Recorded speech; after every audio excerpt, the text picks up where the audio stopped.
தெய்வத்தின் சேலத்தின் ஆழம் இது வர்ணிப்பனாவினாலாவதில்லே. எத்தையோ சிரேஷ்டமாம் தங்கருதல் என்னென்னும் ஓர்த்திடும் வன்கிருபையாய். தெய்வத்தின் சேலத்தின் ஆழம் இது வர்ணிப்பனாவினாலாவதில்லே. எத்தையோ சிரேஷ்டமாம் தங்கருதல் என்னென்னும் ஓர்த்திடும் கிருபையால் கிருபையால் கிருபையால் கிருபையால் நித்தியம் சேவிச்ச சேகமிது. கிருபையால் கிருபையால் கிருபையால் கிருபையால் என்னில் கவர்ந்தொரு சக்தி இது. கிருபையால் கிருபையால் கிருபையால் கிருபையால் நித்தியம் சேவிச்ச சேகமிது. கிருபையால் கிருபையால் கிருபையால் கிருபையால் என்னில் கவர்ந்தொரு சக்தி இது. ஆயிரம் ஆயிரம் நன்மகள் நான் பிராபிச்ச நாளுகள் ஒத்திடும் போல் நடந்திடவே மனம் கருதும் தன்னிடம் நிற்கவும் தங்கரத்தான். ஆயிரம் ஆயிரம் நன்மகள் நான் பிராபிச்ச நாளுகள் ஒத்திடும் போல் நடந்திடவே மனம் கருதும் தன்னிடம் நிற்கவும் தங்கரத்தான். கிருபையால் கிருபையால் கிருபையால் கிருபையால் நித்தம் சேவிச்ச சேகம் இது. கிருபையால் கிருபையால் கிருபையால் கிருபையால் என்னில் கவர்ந்தொரு சக்தி இது. நாமத்துக்கு மகிமை உண்டாகட்டும். இந்த செய்திக்கு போகிறதுக்கு முன்னால ஒரு சின்ன இன்சிடென்ட்ஸ் ஒரு ஊழியக்காரர் நடந்ததை சொல்றதை உங்களுக்கு சொல்லி நீங்கள் இந்த ஜெபத்தில் இந்த விசுவாசத்தில் உங்களை உற்சாகப்படுத்துறதை நான் சொல்கிறேன். ஒரு முறை தேவபுர இந்த சபையில் அவர் உட்கார்ந்து பிரசங்கம் பண்ணி போட்டு இருந்துட்டு எல்லாரையும் அப்படியே பார்த்துட்டு இருந்தார். அதில் ஒரு தாயார் முன்னால் வந்து உட்கார்ந்துட்டு பயங்கரமாக அபிஷேகத்தை நிறைந்து செபிக்கிறார். பயங்கரமான அபிஷேகம். ஆனால் பாஸ்டருக்கு தெரியும் தானே இது புதுசாக வந்த ஆளா வழக்கத்தின்படி வந்த ஆளா. ஏன்னா வழக்கத்தின்படி வந்த ஆள் கை காலை தூக்க, ஏன்னா அது என்னன்னா ஓடி ஓடி ஆமாம் அப்படியே தேய்ச்சி போயிடுச்சு. அது என்ன ஆயிடுச்சு, ஓடி தேய்ச்சி போனதுனால என்னதான் கத்தி கத்தி கையை தூக்கு காலை தூக்கு கத்தரை ஆராதி கை தட்டி ஆராதின்னு அது என்ன செய்யாது. ஆனால் அந்த அம்மா பயங்கர உற்சாகம், பயங்கர உற்சாகம். ஜெபம் பண்ணி ஆவியில நிறைஞ்சு அப்படியே சௌத்தரம் சொல்லி ஆராதனை முடிஞ்சிச்சு. பாஸ்டருக்கு ரொம்ப ஆராங்க, அந்த அம்மா எப்படியாவது பார்த்து பேசணுமே அப்படின்ட்டு முடிஞ்ச பிற்பாடு சொன்னார், அம்மா நீங்கள் கொஞ்சம் வெயிட் பண்ணுங்க, நான் உங்களை பேசிட்டு உங்களை அனுப்புறேன்னு சொல்லி இப்போ பாஸ்டர் அவங்ககிட்ட வந்து உட்கார வச்சு அதை பேசிட்டு இருக்கும்போது அந்த அம்மா பாஸ்டர் பார்த்துக்கிட்ட அப்படிங்க, பாஸ்டர் நீங்கள் டெய்லி குடிச்சிட்டு இருந்த ஆளு தானே அப்படின்ட்டு. டெய்லி பெரிய யோசிக்கலாம், பாஸ்டர் ரட்சிக்கப்படுறதுக்கு முன்ன குடிச்சவர், ரட்சிக்கப்பட்ட பருவம் கிடையாது சரியா, நீங்கள் டெய்லி குடிச்சிட்டு இருந்த ஆளு தானே அப்படின்ட்டார். உடனே ஆமாம் 6 நாளும் குடிச்சவங்க தானே. ஆமாம். அப்போ இவர் சொன்னார், எங்கள் அம்மா சாட்சி சொன்னாங்களோ. ஆமான்ட்டா. அப்படியே சொல்லிட்டு பாஸ்டர் என் வீட்டுக்காரரு 24 மணி நேரம் குடிச்சிட்டே என்ன செய்யணும், அவருக்காக செபிக்கணும். பாஸ்டருக்கு பயங்கர ஒரு ஸ்பிரிட் வந்து போச்சு. ஏன் தன்னை குடியிலிருந்து விடுதலை ஆக்கின ஆண்டவர் இந்த அம்மாவையும் என்ன செய்யணும், குடியிலிருந்து விடுதலை ஆக்கணும்னு சொல்லி நல்ல கையை உயர்த்தி ஆவியில நிறைஞ்சி அப்படியே ஸ்தோத்திரம் பண்ணி, ஆண்டவரே அவருக்கு நல்ல விடுதலை தார், இன்னைக்கு அவரோட வாழ்க்கையில் ஒரு மாற்றம் உண்டாகணும் அப்படின்னு சொல்லி போராடி ஆவியில நிறைஞ்சு கத்தி ஜபிச்சு இருக்கும் போது இந்த அம்மா டக்குன்னு பாஸ்டரோட கையை தட்டிட்டார். பாஸ்டர் என்னன்னு பார்த்தா அவர் மறந்து போக மாட்டார். பாஸ்டர் நிறைய பேருக்கு புரியல நினைக்கிறேன்.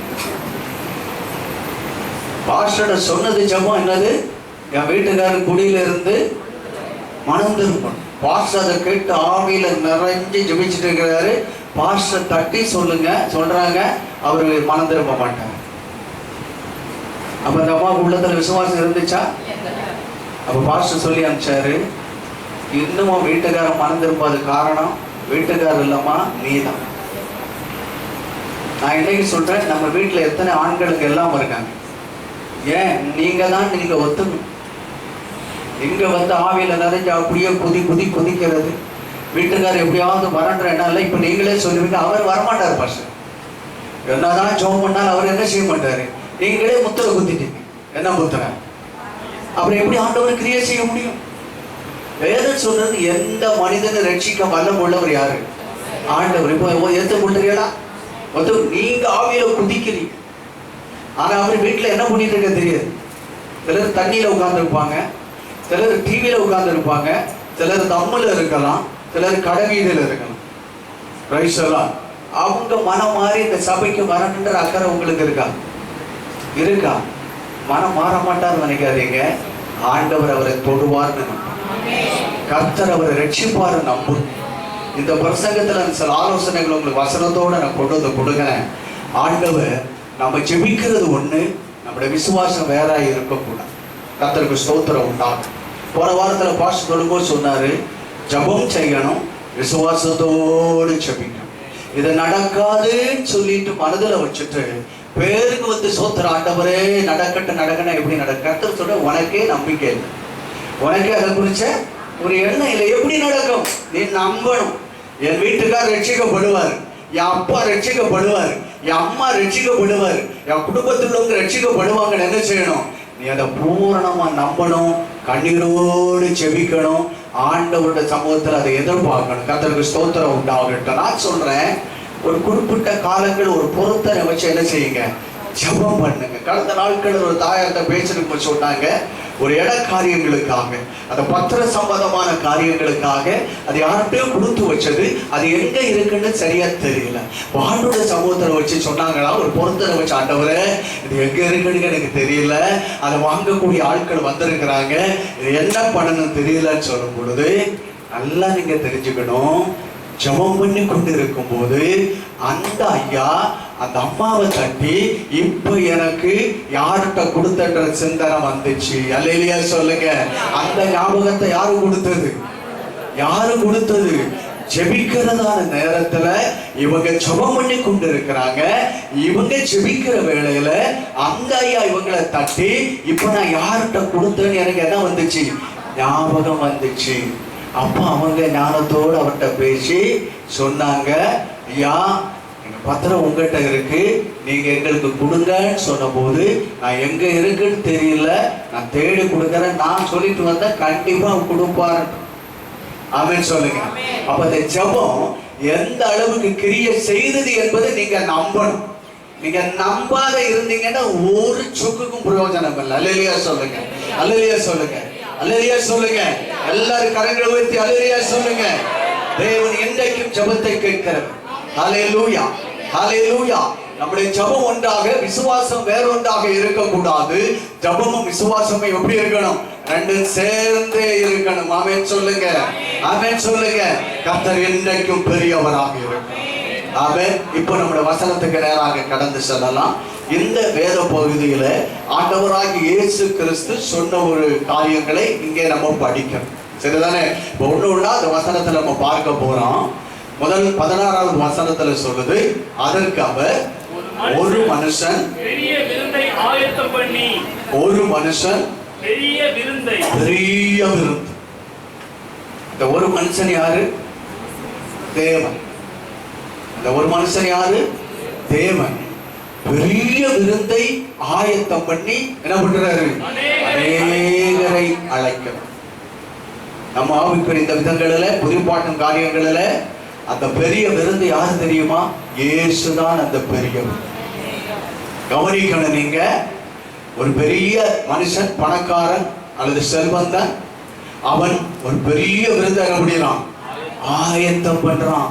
அந்த பெரிய விருந்து யாரு தெரியுமா? இயேசுதான் அந்த பெரிய விருந்து. படிப்படியாய் சில காரியங்களை சொல்லும் போது நீங்கள் அவைகளை புரிந்து கொள்ளலாம். அநேகர் என்ன செய்யறான்? அழைக்கிறான். கர்த்தருக்கு மகிமை உண்டாகட்டும். ஏன்னு சொன்னா, யாருக்காக இயேசு வந்தாரோ அவர்களை அழைத்து வரும்படி அவர்களுக்காக அழைப்பு கொடுக்கப்படுகிறது.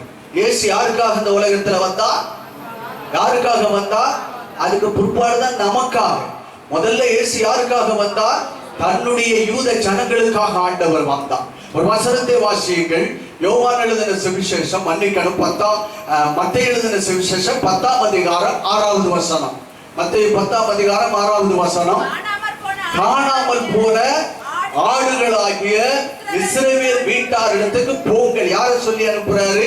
12 சீசர்களை ஆண்டவர் தெரிந்து கொண்டு சொல்றாரு, நீங்க எல்லாம் எங்க போங்க?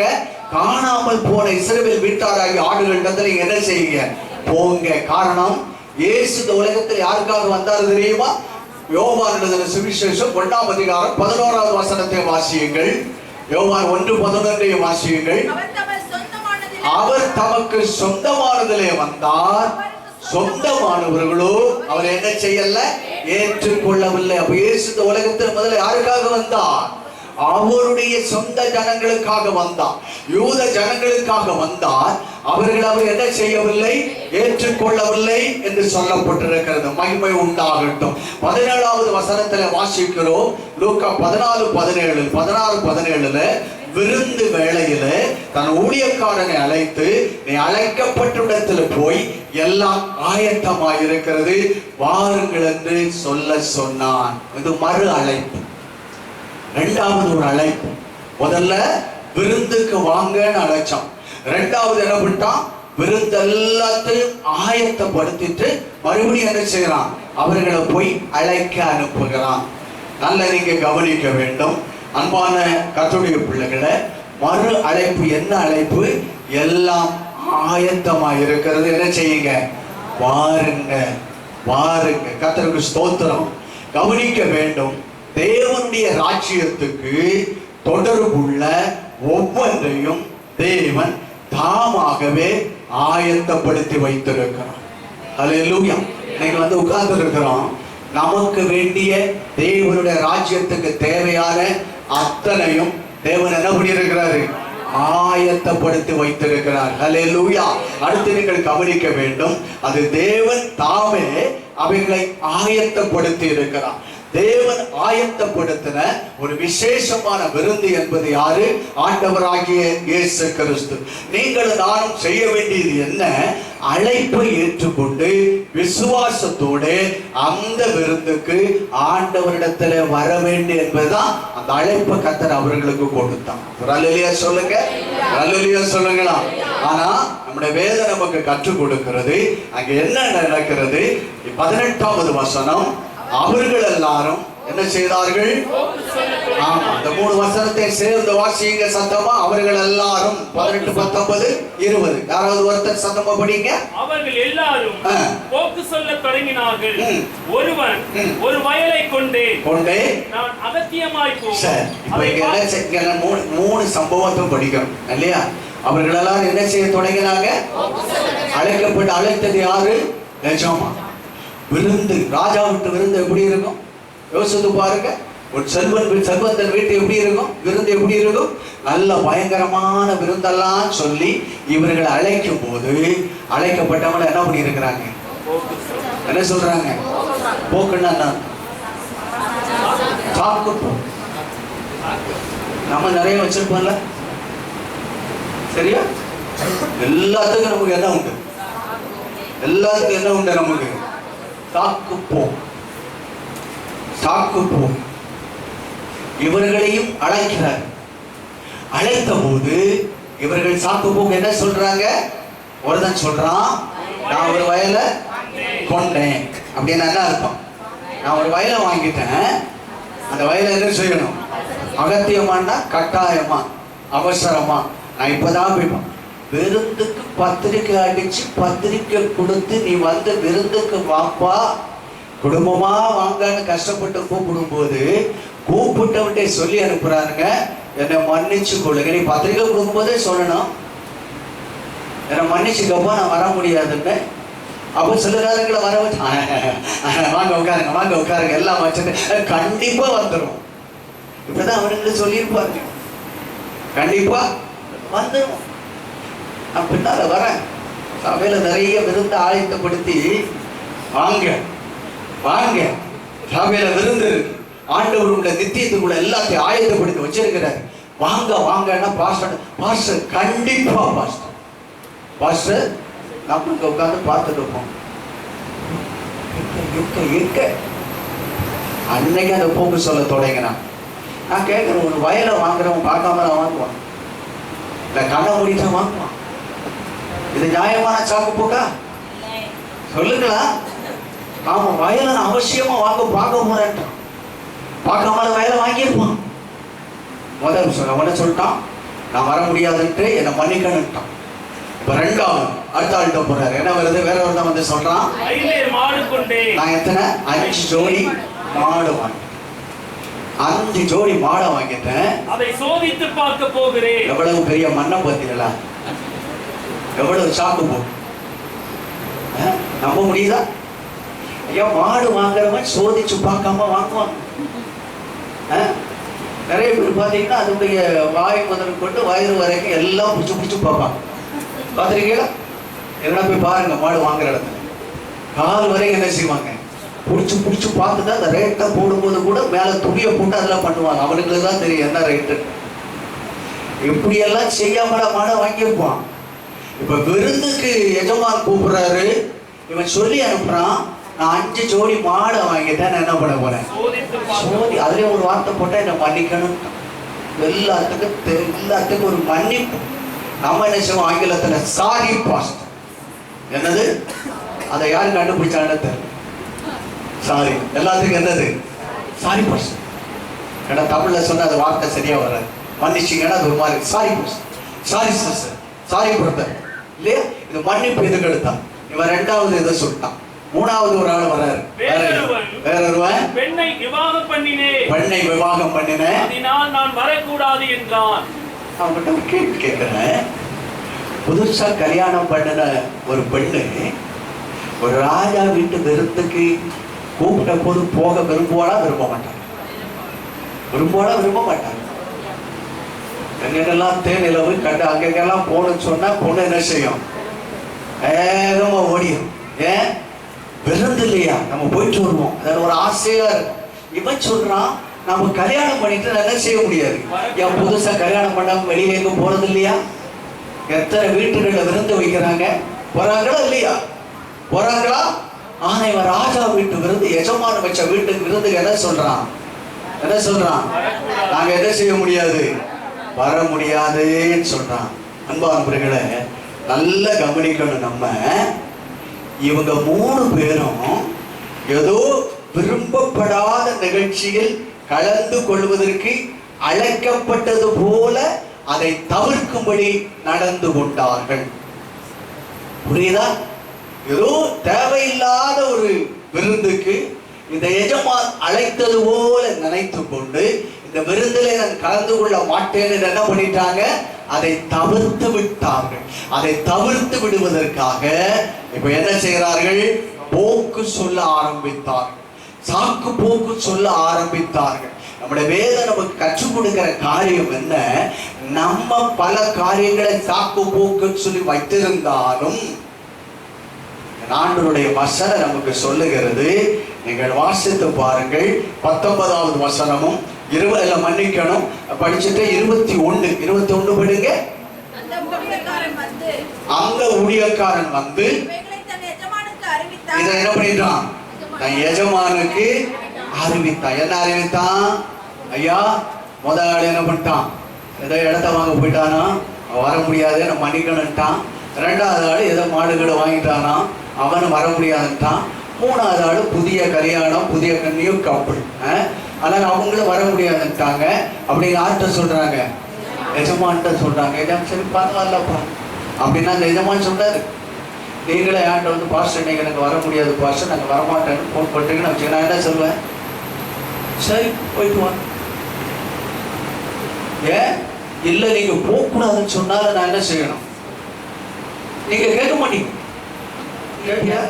இன்னைக்கு நம்ம எத்தனை சாக்கு போக்குகளை நாம் வைத்துக் கொண்டு இருக்கோம். ஆனா இந்த எஜமான் என்ன பண்றாராம்? அப்பொழுது வீட்டு எஜமான் என்ன பண்றாராம்? கோபப்பட்டார். வீட்டு எஜமான் என்ன பண்ணிட்டாரு, அவருக்கு கோபம் வரதான் செய்யும். அவருக்கு என்ன செய்யும், எனக்கு வந்தாலும் அதை காட்ட முடியுமா? ஆனா அந்த எஜமானுக்கு கோபம் வந்துச்சுன்னா அடுத்து என்ன செய்ய வேண்டும் என்பதை எஜமான் என்ன பண்றாரு, அவர் செயல்பட ஆரம்பிக்கிறார். கர்த்தருக்கு மகிமை உண்டாகட்டும். அவருக்கு கண்டிப்பா கோபம் வந்துடும். 21ஆம் வசனம் நமக்கு சொல்லிக் கொடுக்கிறது, எஜமான் கோபம் அடைந்து அடுத்து சொல்றாரு, ஊழியக்காரரை நோக்கி, இப்போ பட்டணத்திலும் வீதிகளிலும் அல்லது தெருக்களிலும் சீக்கிரமாய் போய் ஏழைகளையும் ஊனரையும் சப்பானிகளையும் குருடரை என்ன செய், இங்க அழைத்து கொண்டு வா. 24ஆம் வசனத்தை படிங்க. அழைக்கப்பட்டிருந்த 24 அழைக்கப்பட்டிருந்த அந்த மனுஷரே, ஆமா அங்க சொல்றாரு, இவங்களை நான் அழைக்கப்பட்டிருந்த அந்த மனிதர்கள் ஒருவனாகிலும் என் விருந்தை என்ன செய்ய மாட்டாங்க, ருசி பார்க்க மாட்டாங்க. காரணம் என்ன? அவர்கள் நிராகரித்தார்கள், அவர்கள் வேண்டாம் என்று ஒதுக்கி தள்ளிவிட்டார்கள். இது எனக்கு முக்கியமானது அல்ல என்று சொல்லி நினைத்துக் கொண்டார்கள். எனக்கு அன்பானவர்களே, ஒன்று நீங்கள் கவனித்துக் கொள்ள வேண்டும். அந்த எஜமான் அவர் ஆயத்தம் பண்ணின விருந்து உலகத்துக்குள்ள விருந்து அல்ல, நித்தியத்துக்குரிய விருந்தை அவர் ஆயத்தம் பண்ணிட்டு அவர் அழைப்பு கொடுக்கிறாரு, அந்த விருந்துக்கு வாருங்கள். ஆனா என்ன சொல்லுகிறார்கள்? போக்கு சொல்ல தொடங்கினார்கள். கர்த்தருக்கு மகிமை உண்டாகட்டும். போக்கு சொல்ல தொடங்கின போது வேதம் சொல்லுகிறது, எஜமான் என்ன பண்ணாரா, மிகுந்த கோபம் அடைந்தார். அழைப்பை நிராகரித்ததன் மூலம் அழைக்கப்பட்டவர்கள் எஜமானுடைய மனதை என்ன பண்ணிட்டாங்க, நோக செய்தாங்க. நம்ம நினைக்கிறோம் சபையில ஞாயிற்றுக்கிழமை ஆராதனை ஒரு விருந்து, சனிக்கிழமை உபவாச ஜபம் இருந்து, புதன்கிழமை காத்திருப்பு ஜபம் அல்லது தேசத்துக்கான ஜபம் ஒரு விருந்து, உங்களுடைய வீடுகளில் அங்கங்க வைக்கிற ஜப கூட்டங்கள் ஒரு விருந்து. இந்த விருந்தெல்லாம் ஆயத்தப்படுத்தி நித்தியத்துக்குள்ள விருந்து வந்து கலந்து கொள்ளுங்க அப்படின்னு அழைப்பு கொடுக்கும் போது என்ன பண்றோம், அந்த அழைப்பை நிராகரிக்கிறோம். அல்லேலூயா, அல்லேலூயா. அழைப்பு நிராகரிக்கப்படும் போது எஜமானுடைய மனதை என்ன செய்து நோகடிக்கிறார்கள் என்பதை நாம் அறிந்து கொள்ள வேண்டும். அன்பானவர்களே, தேவனுடைய அழைப்பையும் வாக்கிய நிலையையும் பரலோகத்தையும் ஏற்க மறுப்பவர்கள் ஆண்டவரை நோகடிக்கிறார்கள். உலக ஆசீர்வாதம் மட்டும் போதும்னு என்ன செய்யறாங்க, நிறைய பேர் நினைக்கிறாங்க. இந்த எஜமான் உலக ஆசீர்வாதங்களுக்காக இந்த விருந்தை ஏற்படுத்தல.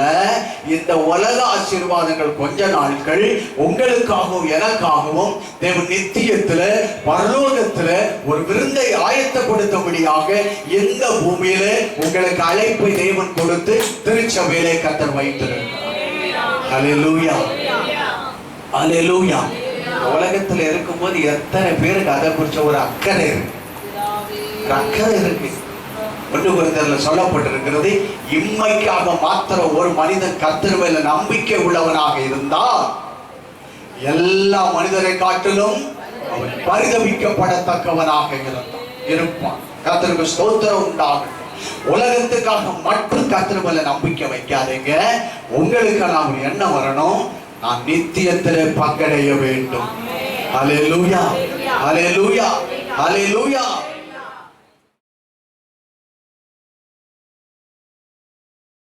ஜெப உதவிக்கு போதகர் A.G. பால், பிலதெல்பியா பரிசுத்த சபை, சுப்பிரமணியபுரம், திருச்சி. அலைபேசி எண் 9244605832. போதகர் P. ஞானதாஸ், பிலதெல்பியா பரிசுத்த சபை, குமரேசபுரம், திருச்சி. அலைபேசி எண் 9345104097. ஆண்டவராகிய இயேசு கிறிஸ்து தாமே உங்களை ஆசீர்வதிப்பாராக. நமது சேனலை சப்ஸ்கிரைப் செய்ய மறக்காதீங்க.